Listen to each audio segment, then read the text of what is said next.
What's up, guys? Ian here from No Load Designs, and today I'm going to discuss why some rack manufacturers' numbers are complete fantasy and completely ignore your vehicle's actual safe ratings.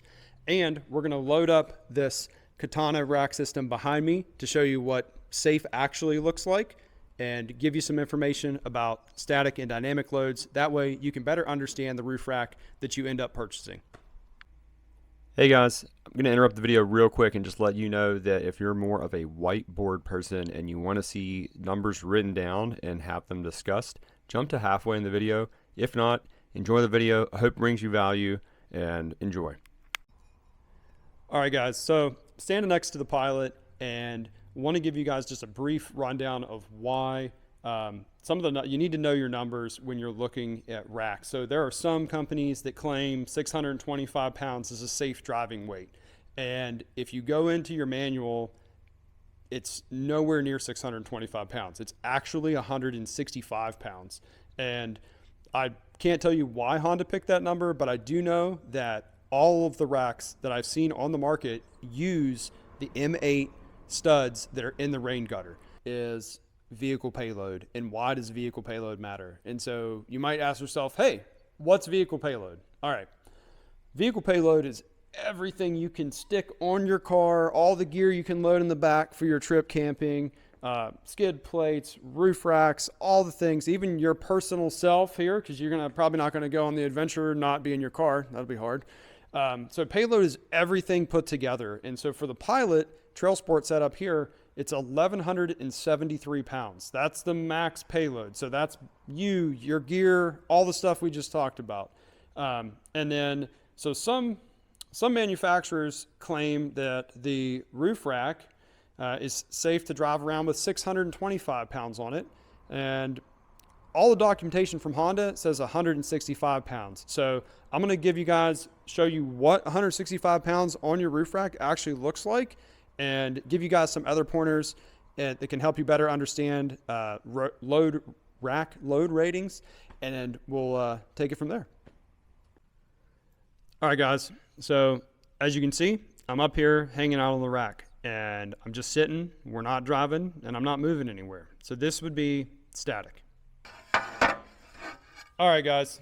So just to demonstrate what static load might look like to you, is we have managed to get myself, Zach, 1, 2, 3, 4, 5, 6 skid plates, 7, 8, 9. So we've got 9 different plates. So we've got catalytic converter skid plates up here, front skid plates, gas tank skid plates, which are perfect for holding mics, by the way.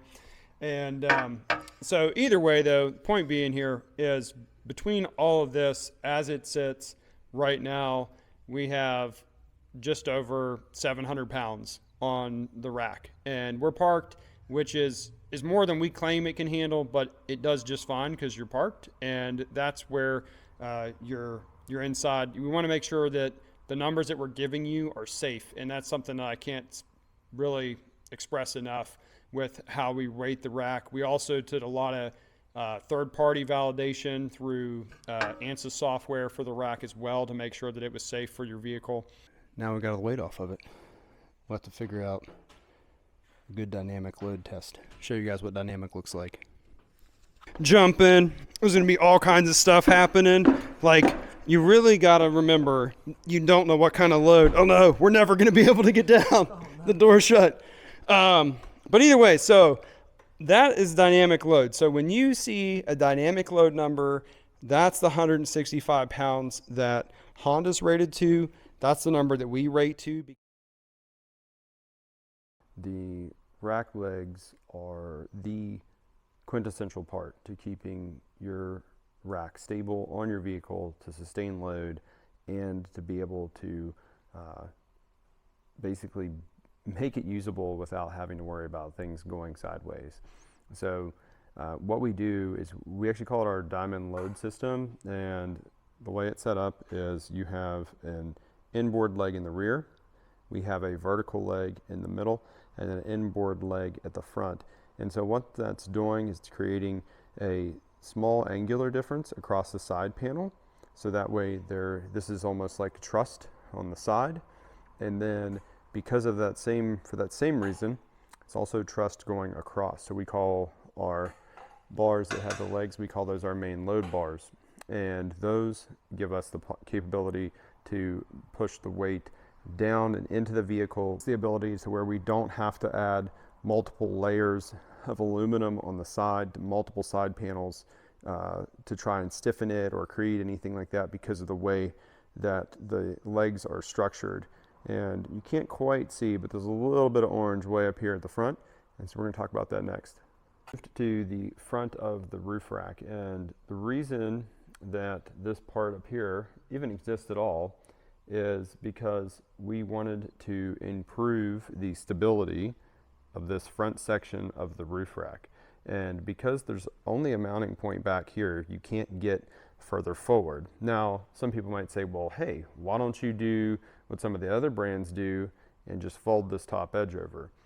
And while, yes, that will improve the stiffness, it also eliminates the possibility of you having a nice flush load with your crossbars. Now, some people don't want that, some people do. I personally, that's my opinion, I like this to be flush, because then when you bolt up a roof rack or anything, you're not fighting with any edge at the side panel. So that's why we don't do that, and we add this piece in here. And so what that does is effectively boxes the entire front structure of the roof rack and gives us the ability to where you can grab on to the side panel here and you can just shake the entire vehicle with it. And you might have heard just a touch of rubber squeaking. I'm not going to act like that didn't happen. So we do have a rubber trim here. The kit also comes with a 8mm Lamex film for the front, so it runs from your windshield to behind the front fairing, and that gives you extra protection here.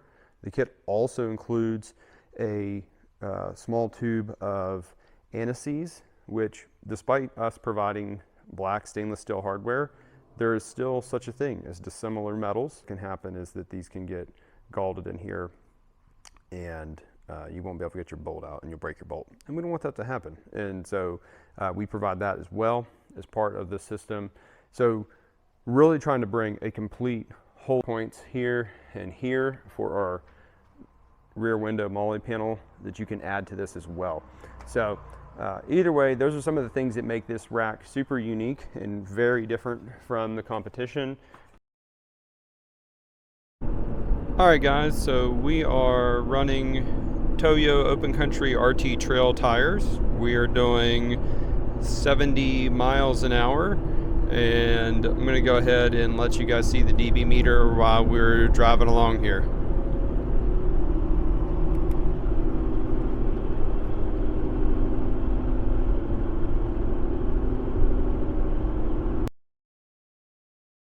We're taking it to the whiteboard. So, a couple basic fundamentals here for rules and such. We have payload. Wow, this is way wobblier than I thought. All right, payload.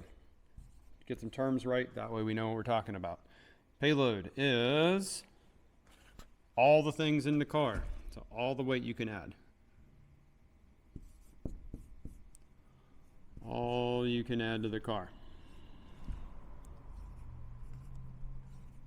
And in our case, for the Pilot that I'm discussing, it's 1,173 pounds. Interestingly enough, I actually went and looked at the manual for the Passport. It's even less. So the Passport, for the 26 Plus Passport, I should probably write bigger, but I don't do this very frequently. It's actually only 948 pounds. We'll even give these units, because without units, these are just random numbers. So, payload. Payload is an important number. We're gonna say static load. Static load. That is just a really fancy way to say parked. You're parked. You're not doing anything. You better get this whiteboard to sit still. We'll be in business. All right, static. Dynamic load. Dynamic load is a fancy way to say driving. But you guys probably know as well as I do, there are many different ways to drive. So you can drive like a complete madman. You can drive really slow. You can jump your vehicle if you so desire. I wouldn't recommend it, but it can be done. So either way, these are our basic terms and why we care about these. So why do we care? We care about these because according to Honda, they only give you one number. They only give you their dynamic number, and that's 165 pounds. And that's it. That's all you get. And that 165 comes out of our max payload number. So for the pilot, you can add 1,000 pounds of people. And so if you're an average American, you're probably around 150 to 200 pounds. So you get a couple people in there, you get your camping fridge, you get your awnings, your roof racks and such. And magically, you run out of room really quick. And that's just something that I want to point out, because when you say, hey, look, you've got other manufacturers that will claim 300 pounds dynamic, so driving. Some people claim 300, some people claim 600, some people claim 700. Hey, you can make it whatever you want to make it. But at the end of the day, this 165 is the number that your vehicle's designed to. And so it's really important that you hold to what your vehicle's designed to, unless you're willing to rip off a roof stud or something like that. And now I know I mentioned it yesterday or earlier in the video for the sake of this conversation, is that all the racks on the market, all of them, are using the OEM roof studs. The OEM rates all the up top roof load 165. How do you get here? How do you get to this weight?